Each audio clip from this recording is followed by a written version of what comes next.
In 3, 2. All right, ladies and gentlemen, boys and girls, welcome to this week's edition of Second City Sports Zoom Style. I am Sid the Kid, along with my co-host, Miss Lakeena McGee. Say hello to the people, Lakeena. Hello, peeps. Wear your mask. Yes, please wear your mask if you're living in the state of Illinois. We have to do it. It's mandated because the stay-at-home order is not. It doesn't end until at least as of right now at the end of the month. So please take care of yourselves and each other, and we'll get through this together.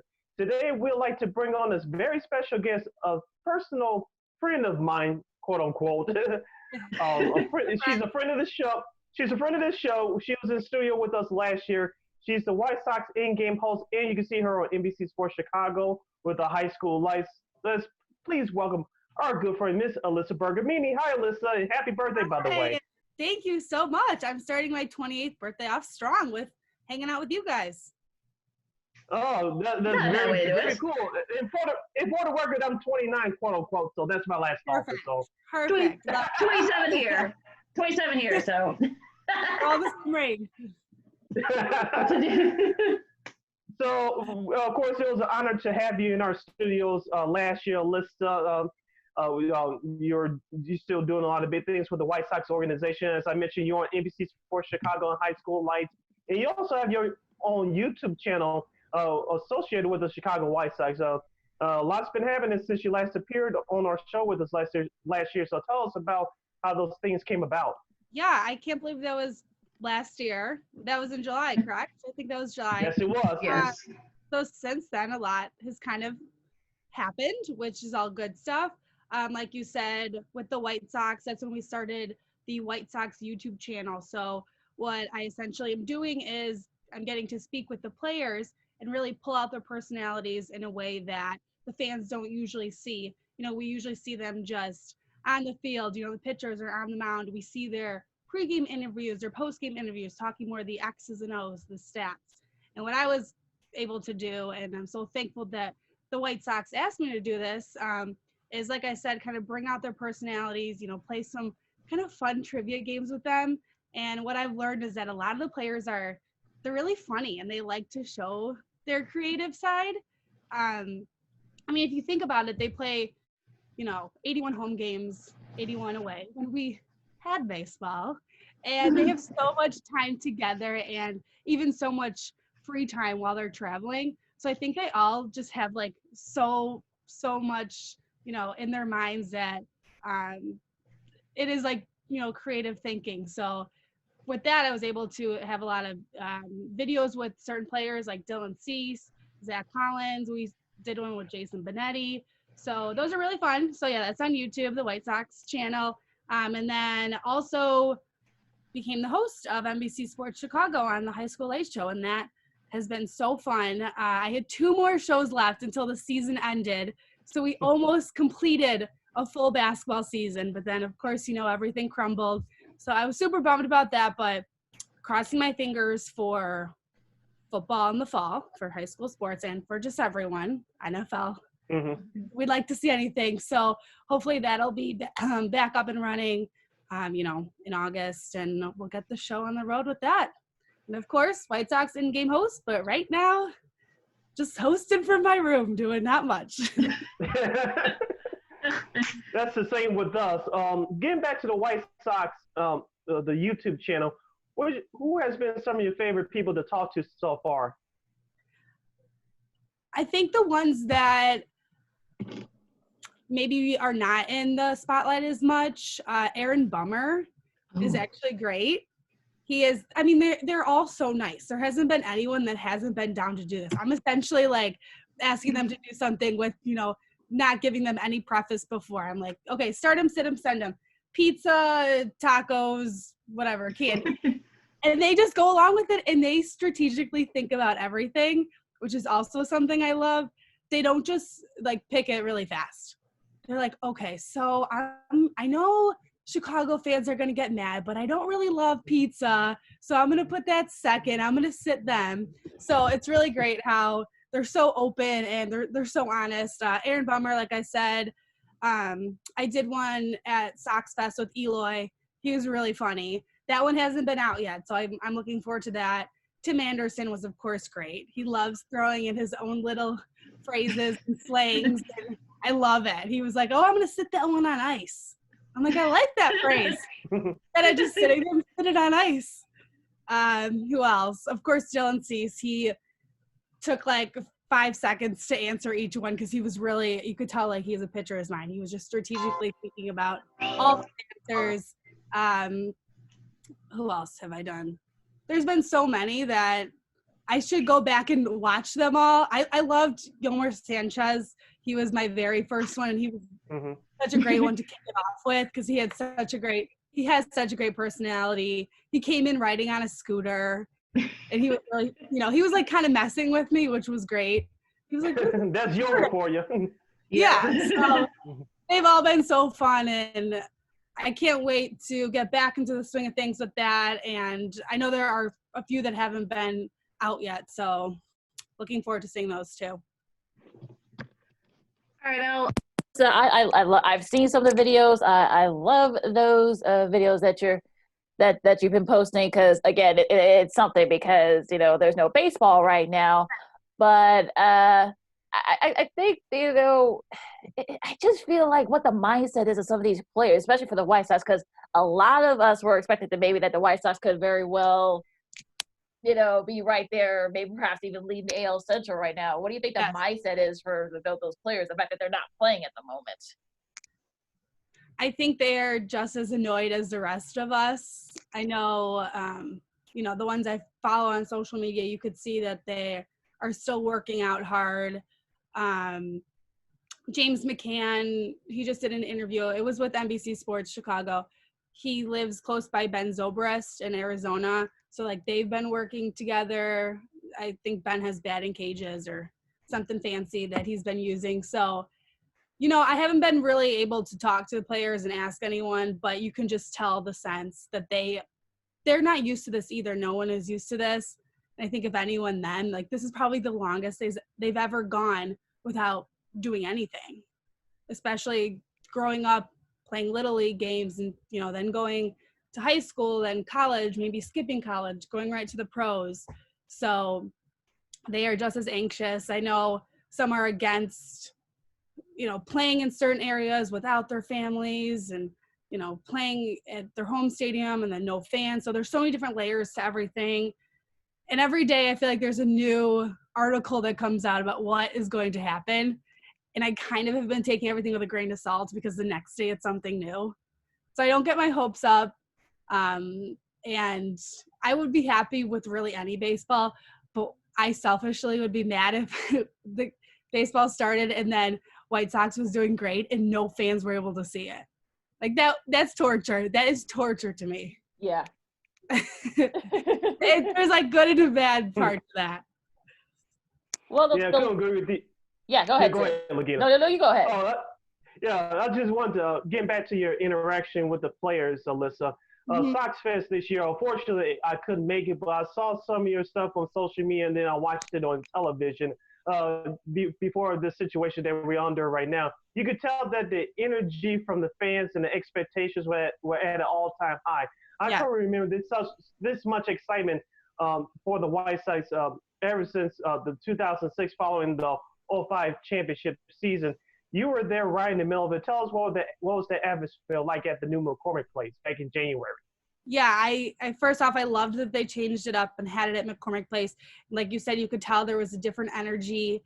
I did the interviews, we called it the black carpet. So I was along the carpet and all the fans were behind me and they were actually pretty loud. And sometimes you got to like hype up the Sox fans. Some are, I feel like shy at first. They just really want an autograph from a player. So I was like turning around. I was like, all right, guys, like, come on. They're like, get loud. The players are going to be walking by. So, I got to interview Dallas Keuchel and like, he is just so excited to be with the organization. I think that's very telling. He was a Cy Young winner, coming from the Astros, coming from the Rangers as well.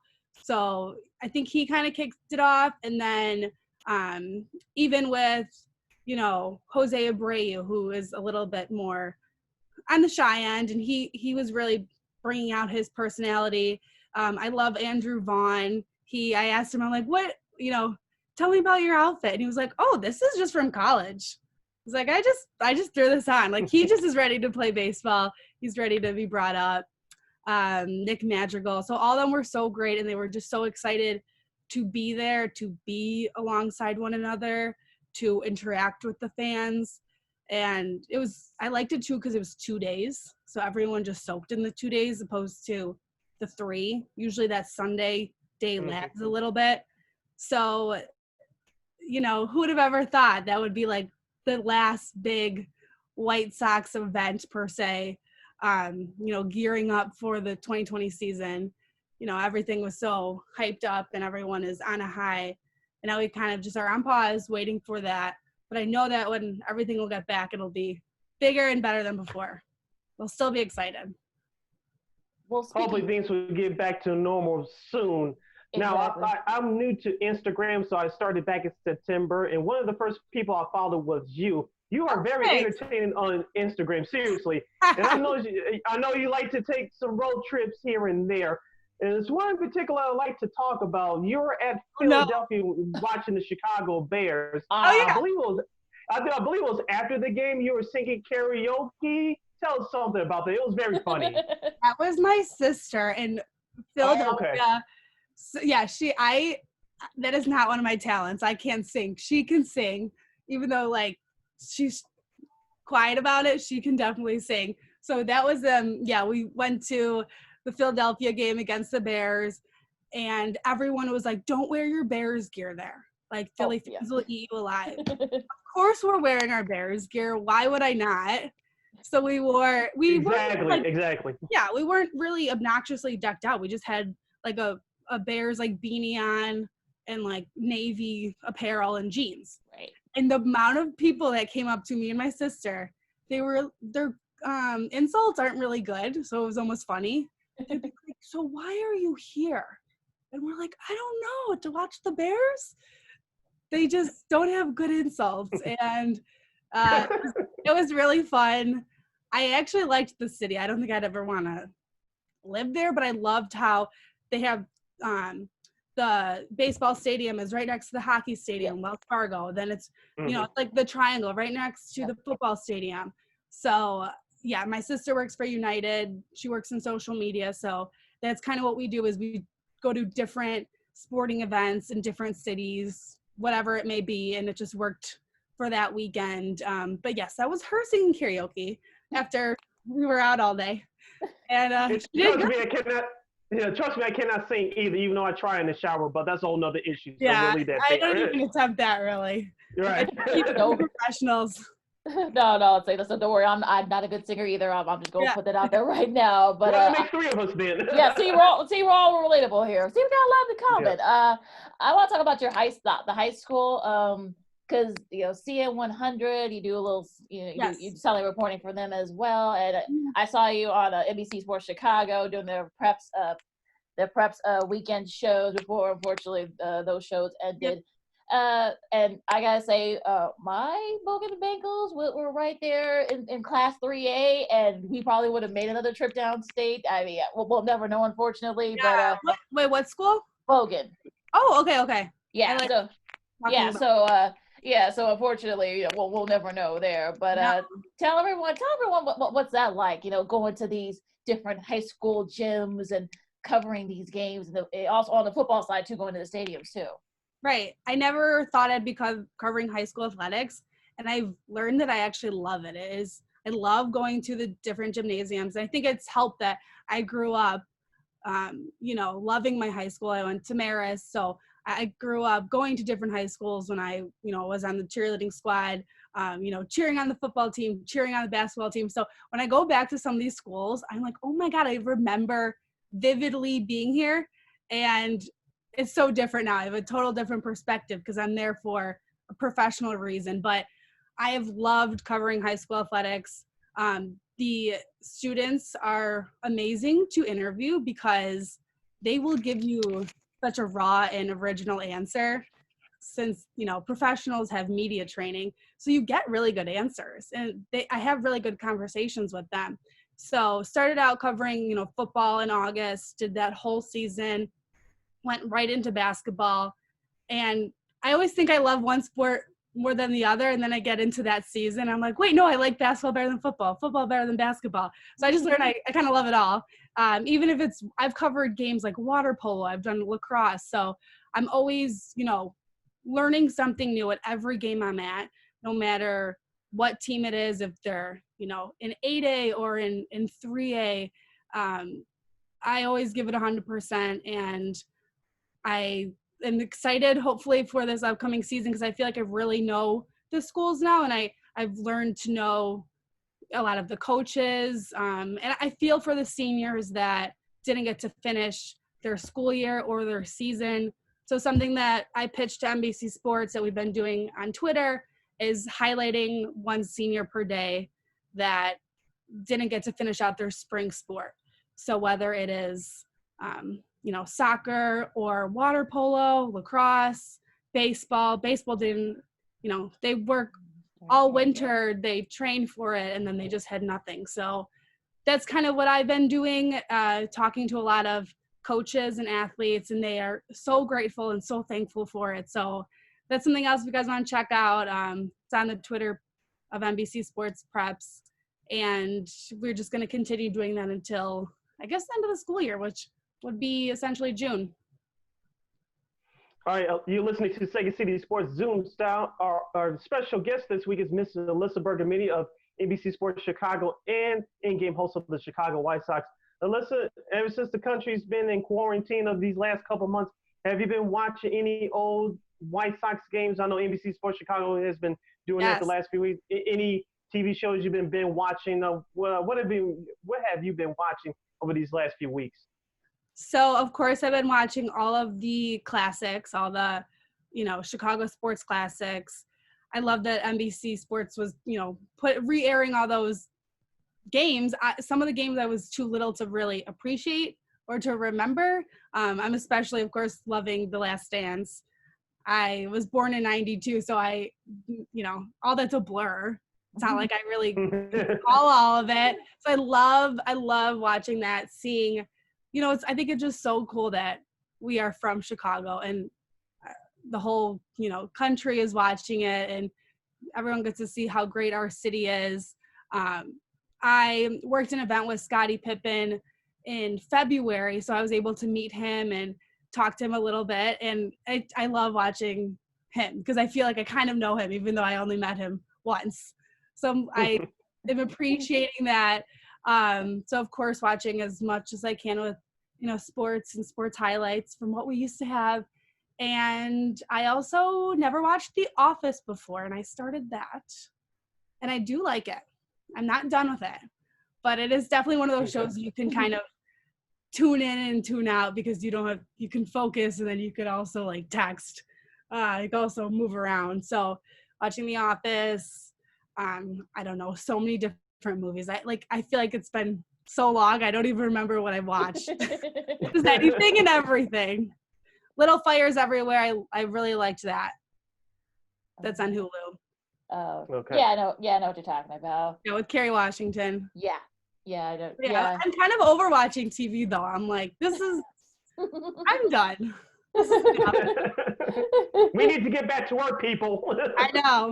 I know. I think that's what's killing me the most is I hate not working, and it gets out of my control.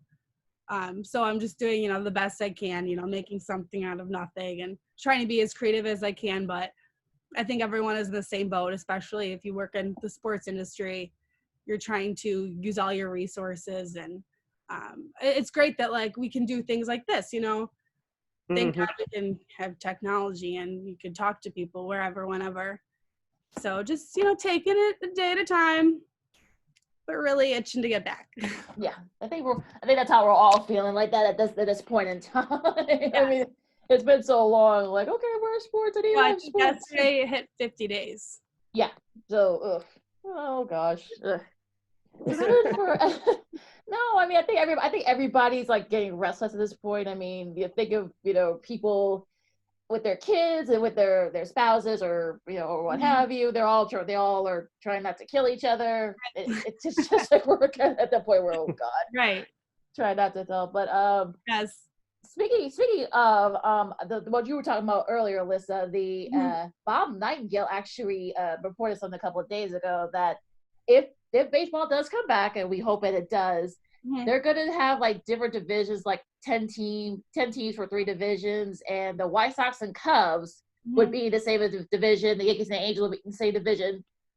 Mets and Yankees would be in the same division. I mean, for me, it's kind of really weird to have like both the Cubs and the White Sox in like one division, because one of the best parts about it is that if you want to play for a championship, you want to play your inner city rival to kind of get the city wrapped up. So, yes, what do you guys think about that? I mean, it's wild. Like, who would have really ever thought that? I don't know. It could be a good and a bad thing. It could be interesting. I think they're just making do with what they have, or trying to, come up with ideas. I don't know. I feel if I were to have any season where the Sox and the Cubs would play together, maybe let's just do it now because the Sox are projected to be good. But I don't really know how I feel about that. It is strange. Sid? I think it would be a good idea if you want to try it out. This would be the season to do it, because baseball has been talking about expansion and realigning the divisions over the last few years anyway. So if you want to try out the experiment, this would be the time to do it, because we're living in unprecedented times. So in baseball, as we know, historically have been slow to change. Look at the playoff format with the wild card. Remember, it was supposed to start the year of the strike in '94, and it didn't happen. So, and all the other changes, instant replay, they were the last of the 4 major sports to get it in. So they've been slow to change, but if they want to do something to attract those young fans like Alyssa's age and younger, this is something they had to consider and try to execute on those plans. Yeah, this might be like you guys said. I mean, this might be the best way to do it, especially if they're trying to get 100 games in, have everybody in like one confined like area. But I think, like you guys said, I mean, having all the players separate from their families, have testing like pretty much daily to make sure everybody's all clear. Having maybe the only people there, maybe like people like Alyssa who covers baseball. So it's gonna be very weird, nonetheless. Mm-hmm. I was even speaking with my White Sox boss, my manager, on the phone last week, and we were just nitpicking and thinking about all the things that go on during a baseball game that really can't happen anymore right now, like exchanging the lineup card. Like, that's even like, oh, you're too close. The national anthem singer, they have the microphone, then that gets passed to someone else. That's the no. I am extremely close to my contestants when I'm with them, because that's how it needs to be set up, to be on the big screen. I actually always tell the people, I'm like, get closer to me. Like, I swear I don't bite. Like, it looks better. It sounds better. Can't really do that right now. So there's just so many different layers to everything that if you really just think about it. I mean, you think about even just the last game you were at. I mean, when they were at a game, like, I was so close to someone. I can't believe it. You walk through the line to get to your seat. You walk through the doors, you're scanning your phone, you're touching this, touching that. So it'll be interesting, but I'm hoping that MLB makes the move first, since we are who should be in season right now. I know obviously there will be playoffs with NHL and NBA, but we haven't had a season at all. Alyssa Bergamini of NBC Sports Chicago and in-game host of the Chicago White Sox on Sega City Sports Zoom style. Alyssa, I noticed right behind you have a good collection of bobbleheads. Can you tell us who are some of those figures behind you? I want more. So I'll highlight some of my favorite ones. Sometimes it looks like really messy, but I swear it's not. So this is the Jose Abreu one, the Silver Slugger bobblehead. And he has, what else does he have? Oh, it says in the back, Silver Slugger. Like that one. All right. Nice. Mark Burley, classic. Very, very. Me and my mom were talking about this today. A lot of the faces are very similar, and I feel like they start with the face, and then they just mold it from there. Yeah. Some of them don't. Yeah. They really look like them. But I'm not complaining. Tim Anderson, his bat broke a little bit, but there you go. Yeah, so I like that one. I have a lot, and then I have a lot of like the giveaways. These are all my autographed baseballs. So after the season, we have a end of season party, and we get gift bags, and there's just so many goodies in it. And you kind of just whatever one you take, like you don't get to see, but everyone just opens theirs, and you're like, this is what I get. Some people trade, but I've been kind of lucky. I've got a lot of good ones. Who is this one? I have an AJ Pierzynski one. This is Dick Allen. I have Michael Kopech. I have my guy Yomer Sanchez. So I'm a bit of a hoarder when it comes to baseball memorabilia, but I'm gonna keep the collection going. And I never thought that my little bookshelf would have so much FaceTime. And I have a lot of interviews. So I never get to see it. Well, speaking of Jermaine Dye and Cliff Polite, the two of the members from the '05 White Sox World Series champs, they actually spilled a little tea. NBC Sports Chicago did a little something where they had like a lot of the personalities had like a Zoom-style interview with some of the athletes from various sports. Yep. So they actually spilled a little tea. That AJ and Carl Ebbett didn't kind of almost fought. Yes, I heard some of that. Yeah, I think I love hearing stories that we never got to hear before. Oh yeah. Now a lot of people are telling their stories. Listen, it's a perfect time to do it. Yes, it's keeping them interesting. They're like, I'm going to tell a story from X amount of years ago. Let's just do it now. Did you see it, Sid? I saw bits and parts of it. So I think what it is right now, one, we have a lot of time on our hands, and number two, the Last Dance documentary is kind of like it's this force field that is making everybody tell some things that people have never heard before.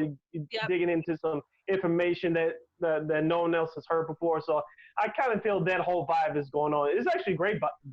So I have no complaints about it. Well, I'm sure AJ and Carla wasn't the first time they probably got into it or almost got into it. There probably was actually some fighting going on. So it wouldn't surprise me. It wouldn't surprise me. Yeah, I'm sure there's a lot of tips that we don't know about. Exactly. Yeah. What were you saying, Sid? No, I'm just saying there's some stuff that goes on in that clubhouse. I'm sure Alyssa knows covering high school sports. I know high school is different from the professionals, but there's some stuff that goes behind closed doors that we'll never know. And it's always that code of whatever happens in the locker room stays in the locker room. But, you know, that's tougher today, especially given the age that we're living in right now with social media. Right. I feel like before social media, a lot of people could get away with a lot more stuff. Yeah, absolutely. And I'm sure there's going to be even more stuff coming out. I mean, the next two parts of The Last Dance is actually going to concentrate on Michael's marketing, how his marketing kind of evolved. And today, you know, you're seeing all these current players like LeBron and, you know, CP3 and, you know, all these guys. I mean, and we talked about it last week, Sid, that there was definitely some jealousy between some of the older players that this young player from North Carolina was getting all the shoe contracts and Gatorade, other endorsements. So they're going to delve right into it. I mean, they're going to dive into that, you know, in these next two parts on Sunday. Yeah. Go ahead, Elizabeth. No. Go on. I was just saying it's fun to watch. Yeah, and as we were talking about on the show last week, Lakeena, the part that I was waiting for, and what happened was they talked about Dennis Rodman and how he became great with his work ethic and the rivalry between the Bulls and the Pistons. I was really loving that. And Isaiah Thomas, the Basketball Hall of Famer who played on those Piston teams, he was that politician on all these sports radio shows across the country this week. You know, trying to explain himself why him and his Pistons teammates didn't shake hands, and Michael Jordan called him that word we will not use here, but for not shaking his hand. So those were the stories that really interest me because as we talked about before, Lakeena, we lived through that because we were teenagers and going to our high school days back then. So it was for us. It was really great to relive some of those memories. Yeah. Go ahead. I should show you guys. It's hanging up in my closet, but my sister yesterday for my birthday got me a 1991 Chicago Bulls like character shirt with like all the characters on it. And I love it. And I can't wait to wear it all the time, even though I wasn't even live then, but I'm going to rep it. Oh, well, another thing they're actually going to dive right into. Isaiah actually had a birthday yesterday. He turned 59 yesterday. You two have the same birthday, Alyssa. Yes. So I did not. I also have the same birthday as Michael Kopak. Yeah, not bad. Yeah, so pretty interesting birthday day yesterday, April 30th. But yeah, I mean, and especially the dream team thing. I mean, remember Isaiah was supposed to have been on 1980 dream Olympic team. They still had college age players, but unfortunately, as we all know, the U.S. boycotted, so they were not allowed to compete, and so that kind of stemmed from that. Unfortunately, we'll probably never know what really kind of what really started that or what really kind of manifests. But I just wish that Isaiah and MJ would just hug it out. You guys are your 50s. You're like, Isaiah, you're gonna be 60 next year, so come on now, come on. I think they like children. It's crazy. Another thing I'm gonna dive into is how I love what they did like last week, that they kind of like saw you saw what how Phil kind of became the Zen master, if you will. I mean, where he learned the triangle, and that people forget that Phil was actually a pretty good player himself in his own right, and I don't think people appreciate how good he was as a player as well as a coach. Right. Yeah, I love that they had that footage from when he played. I also would love to know the behind the scenes of making this documentary.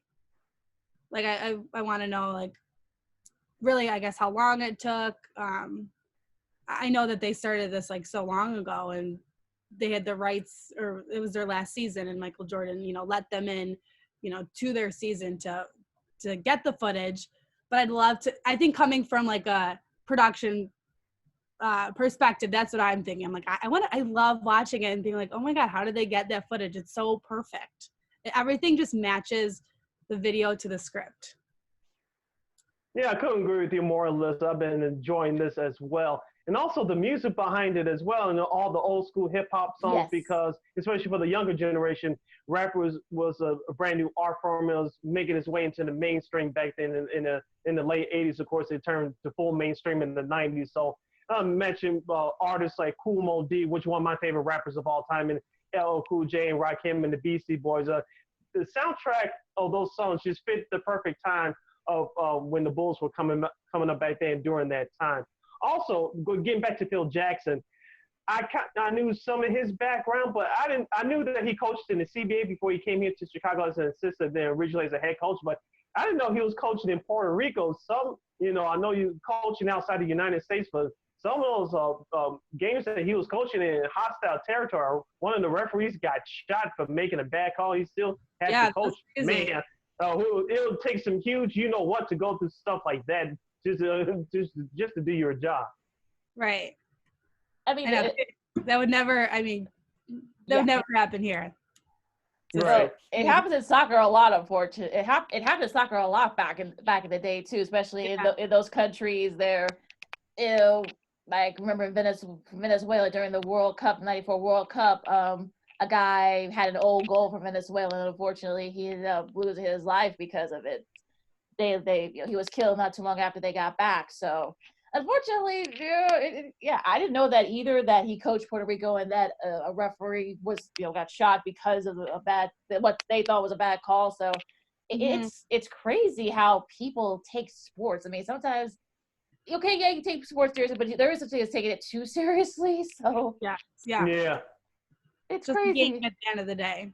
It is. It's just a game. And it's entertainment too. Come on now. Right. That should be our new slogan, Lakeena and Alyssa. That's our new slogan. It's just a game. Exactly. Yes. Exactly. We all need the game back. Exactly. There you go. Exactly. What else, Sid? What's on your mind, Sid? And sticking on the Last Dance subject of the episodes from last week, remember we talked about how Doug Collins was going to be introduced into the series because he was a last head coach before Phil Jackson. Well, we finally got our wish, and they had Doug Collins being interviewed. And if you notice what he said, the director asked him, did you know when Phil was brought onto your staff and as an assistant that did you know that he was going to be a eventual head coach? He said, I kind of knew. I won't get into it, but I kind of knew that he was going to be the next head coach. They really didn't get into why Doug Collins was fired. People could do their own research why he was fired. I'll say this, and the story's been out there that Michael Jordan was sick of him. That was true, but it was more to it than just that. I'll leave it there. People do your own research, but I kind of got my wish that Doug Collins was on that documentary last week. He was a man of few words, at least from the clips that they played in that episode. Yeah, so many interviews. I love how they just have really expanded beyond the obvious. Yeah, yeah. I mean, it's sort of like, this is stuff that we all knew, we all read about or heard about, but now to see it like unfold and a lot of the behind the scenes stuff. I mean, that just the old clips from like the 80s. I forgot that MJ and Scotty, the song, what song was that, Sid, that they had that they were like lip syncing along to? I forgot which one. Oh, that was Cool Mo D's How You Like Me Now. How You Like Me Now, one of my favorites. It was Michael, Scotty, I think Horace was in there too, yeah, Charles Oakley, and I think Sedale 3. Sedale 3 was there, I think, those were the 5. I think he was a little, for those young kids out there, go find it on YouTube. It's on YouTube, yeah, so it's out there. It's just like, so they did have a little bit of fun. Yeah. It also showed that how MJ was sort of kind of like, get over that hump and sort of beat Detroit, and how in the off season he started, building muscle and, getting that grit that kind of, propelled him to have that killer instinct. And I'm glad that they showed that because people realized that this was gradual, that it didn't happen overnight. No, it didn't, and I hope that people, especially our younger listeners and viewers, realize that hopefully they're taking it in. Like it takes time to build championship teams and championship contenders, because I know that owners in today's world are impatient. They give you 2 years, maybe 3 years at that. But this was a long process for the Chicago Bulls. If you start from '87 with the drafting of Horace Grant and Scottie Pippen, that was from '87 to '91 to their first title. Those are about good 4 years and bringing all the parts to complement Jordan. I just hope that fans, especially younger fans, really appreciate what the Bulls organization, in particular the late Hall of Fame general manager Jerry Krause, did. I know, as we talked about the last couple of weeks, Lakeena, Jerry Krause was set up as the villain, but I just hope that it comes around that he was a darn good general manager, not just what somebody mentioned for a 2-second clip and then go back to bashing him.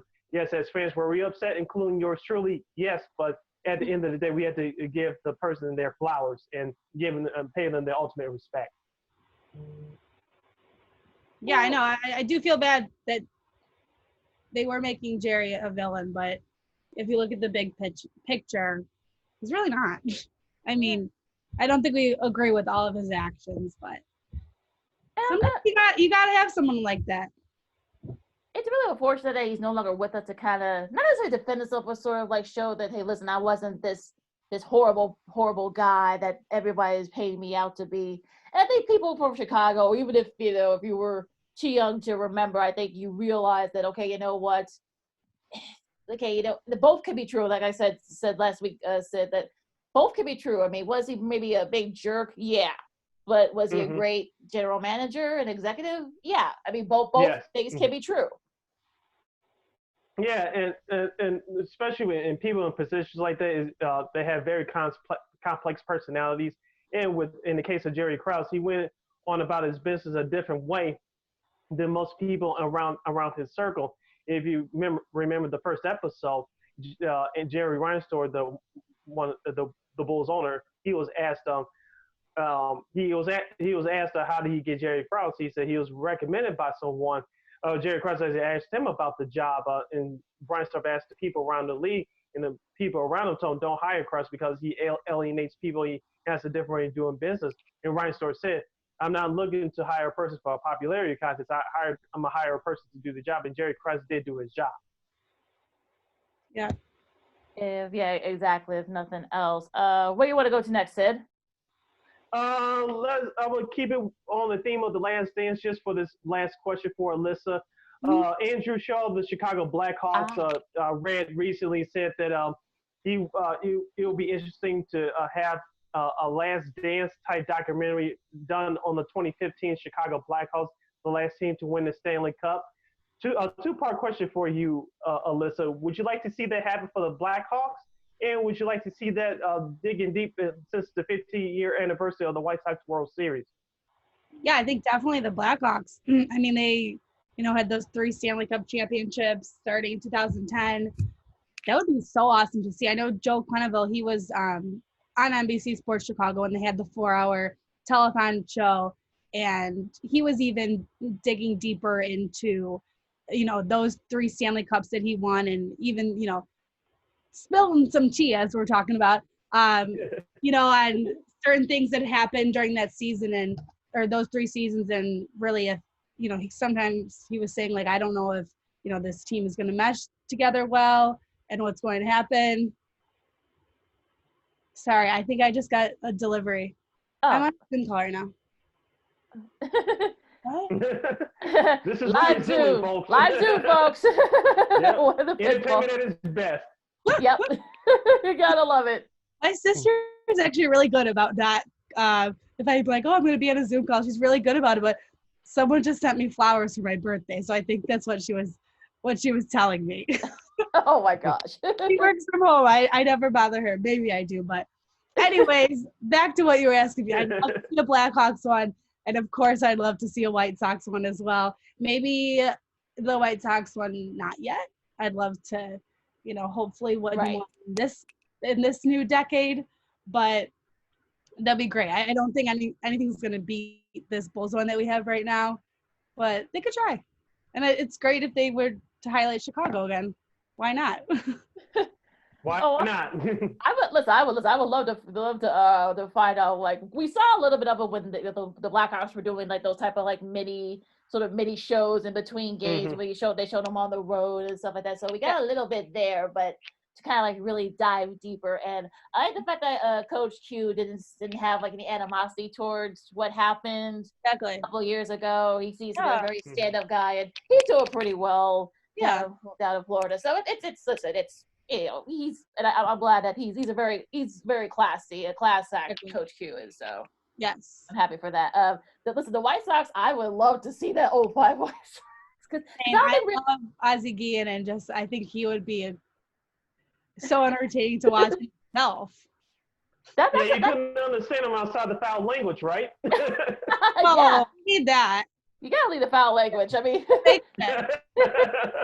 listen, that's 2-3 parts alone. Ozzy himself. Right. I mean, if you want to go into like, I love listening to his post-game interviews on YouTube. Like, I can get in a black hole of that because he just got away with so much. I don't know if he got away with it, but he just said whatever, and it's kind of refreshing to hear that. I wasn't covering the team at that time when he was manager, but I think I would have just died laughing every day.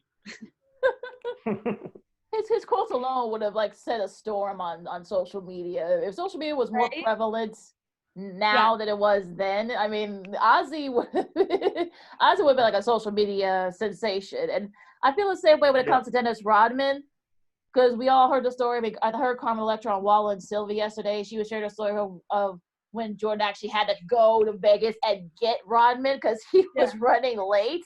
Yeah. There's a lot of I was thinking about that because some things were saying that they went to Vegas to get him, then others were like, no, he was in his apartment in Chicago. So I feel like they left out that part, like if he came back to Chicago or if he was still in Vegas. They didn't really clarify that. And then I was diving a little bit deeper into it. And other people were asking the same question. So I don't know. Well, I think Carmen herself said that they were in Vegas because she said they went there all the time when the Bulls had like off days, a lot of like time off. So so Jordan did actually, because when she woke up, she said it was Michael Jordan. Jordan was at the door trying to get Rodman. Exactly. So I would do that too. Be like, hey, I gotta go to Vegas, pick someone up. Be right back. What if you got paid extra for that? I wonder if that was like during like on their dime.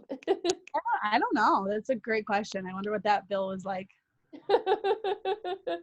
But you guys know that Dennis Rodman, I don't know if they're going to bring this up during the remaining episodes of the documentary, but he took his trips to Vegas when they played the Utah Jazz those last two championship seasons back in 97 and 98. You know, during their off days, he went to Vegas a couple of times. So I'm sure Michael Jordan, who wasn't golfing, went behind them trying not to be seen. But Rodman did go to Vegas a few times during those games out there in Utah during those final two championship seasons. Right. I can imagine, like, maybe if the social media was around then, I don't think the team would have been able to get away with a lot of stuff now as they did. No, I mean, even when Rodman got on his motorcycle drinking a Miller Lite that could never fly nowadays. Oh no. There's a whole lot of stuff. We can go back to any other championship team, Alyssa and Lakeena. Those 80s Los Angeles Lakers teams with Magic Johnson. Well, if social media was out back then, but we'll leave it at that. Yeah. Oh, yeah. Yeah, I don't think.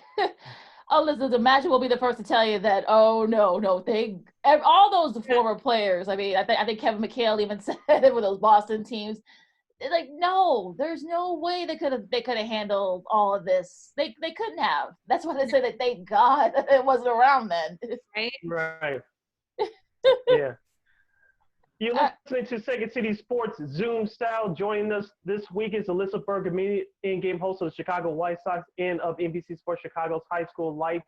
Let's go to the NFL draft. Of course, it was different this year because of the state that we're in right now. They were supposed to be in Vegas, but that didn't happen. So it was a virtual draft from home. I wanted to ask Alyssa, did you watch it? And if so, how do you think that the league presented the event? I did watch some of it. No, I wouldn't say I watched all of it. Definitely watched last Friday when they kicked it off and a little bit on Saturday.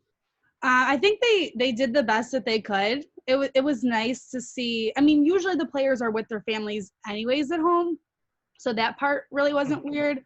I think Goodell just being in his room when he was turning around and like it was the like 10 box of all the people cheering. It's kind of funny.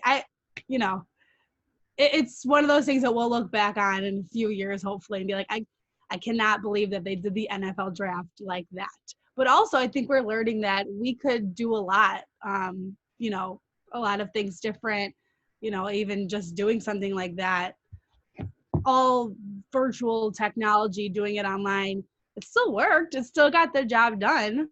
So, kind of fun to watch for now. I don't think it should be a forever thing. I know there's also been talk about that the NFL should consider doing this a permanent thing. And we talked about this last week, Lakeena, that maybe they'll incorporate some of this into their draft coverage in the future, but they're going to lose some money if they don't have those NFL drafts at a certain location. I know next year's supposed to be in Cleveland, then Vegas will try again in 2022. So you still like to see them shake the commissioner's hands and slapping high fives with the people in the crowd. And you like to see those fans boo the commissioner every time he makes a draft pick. Who doesn't want to see that at least,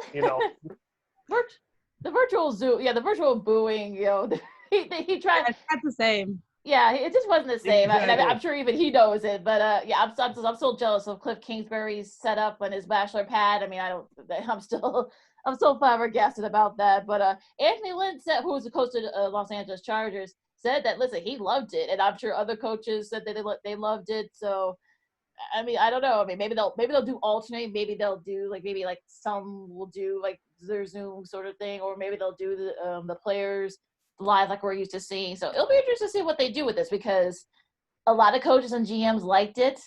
I know money wise, it may not have been a good idea, but they did raise $100 million for COVID-19 relief. So that's one bright side. So, I don't know. I mean, we'll see. I mean, this is going to be very interesting because the rates were very high. So a lot of viewers didn't mind it. So we'll see. Yeah, it was kind of fun to watch and see where everyone lived as well. Yeah. And Bill Belichick's dog just taking over. I like that he did that move. It got people And talking.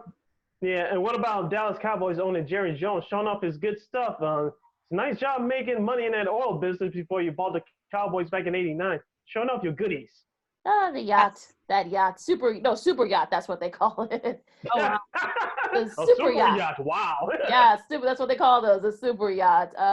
Mike Zimmer, and like I said, I didn't know he was a taxidermist during the off season. Brian Flores' kids so definitely stole the show, especially his oldest son.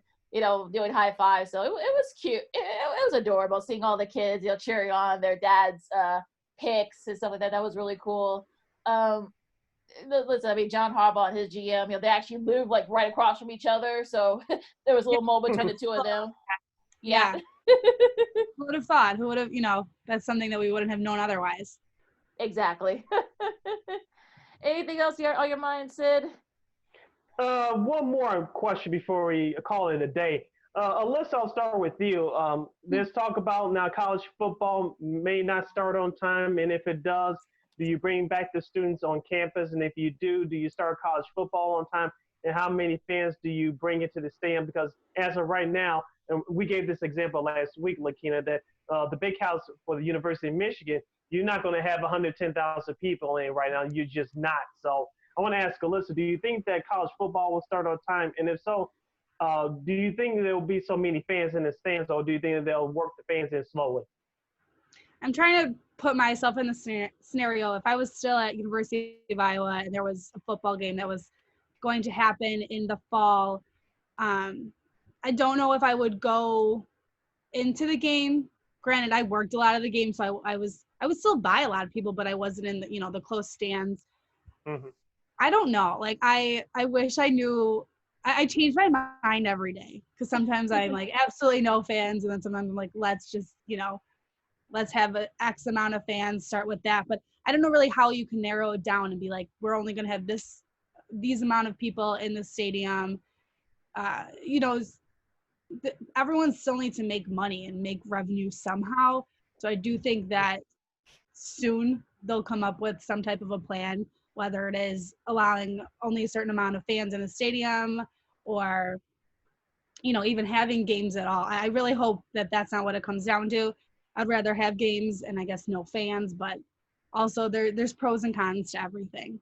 So I know I keep saying this, but I feel like it will stem from what baseball decides, because we are in the thick of it right now. So if they were to start their season, then that, spills over into football season.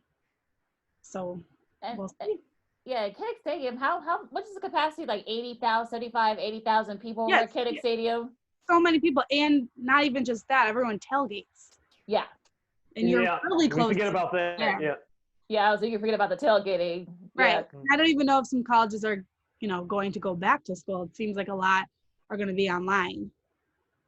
Well, and Sid and I, we've been talking this the last few weeks. We've been doing this. A lot of the college towns, that's how they make their money, doing those football games and the tailgates. So I heard I saw somewhere like the Texas A&M, like all their colleges, universities are going to be open in the fall. They've already said it. I think LSU is going to be open in the fall. So, like I said, I think this is going to be one of those days where they're going to have to play it by ear. The NCAA and all the conferences, commissioners are going to have to get together, perhaps maybe have a cohesive plan so that they can, okay, if some schools are going to be able to open right away, okay, let's have a plan B for those schools. And the schools are going to be back to normal. Are they going to be able to open their facilities to those guys? You're already asking for trouble there. And what about the soccer teams and the women's volleyball teams? I mean, they're also on during the fall season. What about them? So they're someone needs to figure this out. Yeah, someone does need to figure it out. I don't think it's us, but someone does. So what do you think? That's why they're more qualified than us to make these tough decisions. So hopefully, whoever's making those decisions they make the best decisions for all parties involved. But as we said before, Lakeena, it has to be safety first for the players and then for the fans. If both those things doesn't happen, none of this should happen right now. Mm-hmm. Absolutely, I agree. All right, so anything else? Yeah, no, I'm good. This has been a fast-paced hour of great talk with our good friend, Miss Alyssa Bergamini, as always. She's from NBC Sports Chicago's High School Lights and also the in-game host of the Chicago White Sox. before we go, Alyssa, where can everybody find you on social media? You can find me on Twitter at Alyssa Bergamini, which is Bergamini. It's kind of a mouthful. And then Instagram, also Alyssa Bergamini. I also created a professional Facebook page instead of just my personal one, just posting more, work-related content on there. So also Alyssa Bergamini. I found out when I made that professional profile that someone was catfishing me, and there was another Alyssa Bergamini out there, and they were using my pictures. Ooh. And it said I lived in where is it? Somewhere in like Maryland. Oh my God. So I hope you busted them. I reported it, and then I asked other people to report it, and I'm pretty sure it got taken down. They used good pictures of me, so at least I'll give them that. They did ugly ones. Leave Alyssa alone, or we're gonna come after you. Yeah, we'll come get you. Yeah, so I learned that. So make sure if you follow me on my Facebook professional page, it is me and not the one. Apparently, I live in Maryland too. She teleports people. Yeah, just here and there.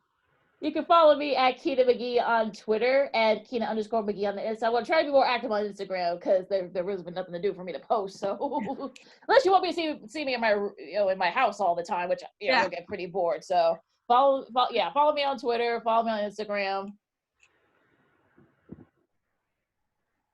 Sid? And anyway, yeah, okay.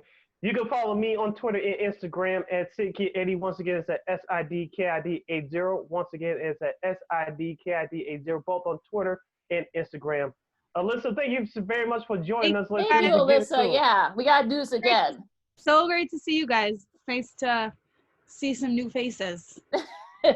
Love my family, but it's nice to see other people. I think we all feel that way. We all feel that way. Yeah, as soon as we get back into the studio, Alyssa, we're going to invite you back, and we're going to have a good old time. All right. Sounds like a plan to me.